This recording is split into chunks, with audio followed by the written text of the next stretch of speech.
Så er den fandme gal igen. Nu kan man igen i Bilka købe chokoladejulekalender i oktober måned. Så lad det være. Hvis jeg skal høre det jul, det er cool i 3 måneder, synes jeg fandme også, om Jesus skal på korset noget længere. Så lad det være. Man kan også i Bilka møde kvinder, der handler med deres cykelhjelme på hovedet. Så lad det være. Jeg tager jo heller ikke dykkebriller på, når jeg handler, bare fordi jeg er fritidssvømmer. Så lad det være med at se så dum ud.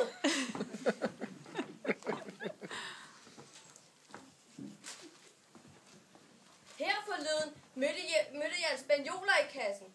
Det tog en halv time at komme igennem kassen. Så lad det være med det europis.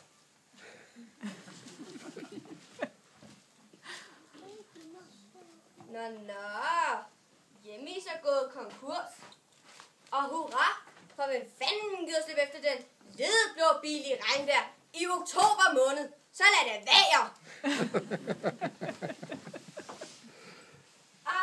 Nu er den låst. Så er man selvfølgelig også glemt at bede sin fucking kone om at lægge en fucking nøgle under måtten. Så lad det være.